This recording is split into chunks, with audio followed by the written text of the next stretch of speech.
बहुत शुक्रिया मिशाल ज्वाइन करने के लिए, वक्त देने के लिए। मिशाल, मोदी जी का जो दावा है वो तो धरे का धरा रह गया। वो तो बड़े बड़े दावे कर रहे थे कि इस बार जो वज़ीर आला होगा वो मस्जिद वाला नहीं मंदिर वाला होगा, लेकिन कश्मीरियों ने नाक को चने चबवा दिए। बेसिकली इंडियन स्टेट जो है, इतने डेकेड से जो उन्होंने अपनी ऑक्यूपेशन बढ़ाते रहे, और अब उनकी इंडियन स्टेट ने बीजेपी और आरएसएस के थ्रू वहाँ पे जो एक फॉर्मुलेट किया आर्टिकल 370 की एब्रोगेशन और 35A के बाद, वो ये था कि वहाँ पे अब तो 10 लाख इंडियन आर्मी है। अब हम लोगों ने अपने लाखों की तादाद में इंडियंस को वहाँ पे सेटल करना है, और जब सेटल करना है तो उसके बाद हमने वहाँ इलेक्शंस कराने हैं, और इलेक्शंस के बाद फिर हमने प्लेबिसिट की तरफ जाना है। तो सबसे जो बड़ी इंपॉर्टेंट बात है कि इन्होंने अपना जो स्टेटस को है, इंडियन स्टेट की मैं बात करी, वो बरकरार रखा है।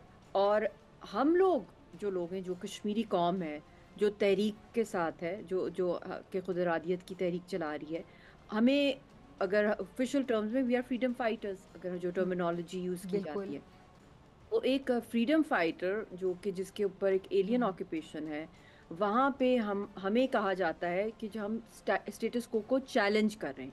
तो ये स्टेटस को की पॉलिटिक्स इनकी चल रही है, और इसके अंदर इन्होंने अब फेसेस बदल दिए हैं। ड्रामा राइटर्स, स्क्रिप्ट राइटर्स, जो एम्पायर हैं, वो सारे के सारे वही हैं। सब्सक्राइब करें और बेल दबाएं ताकि कोई खबर रह न जाए।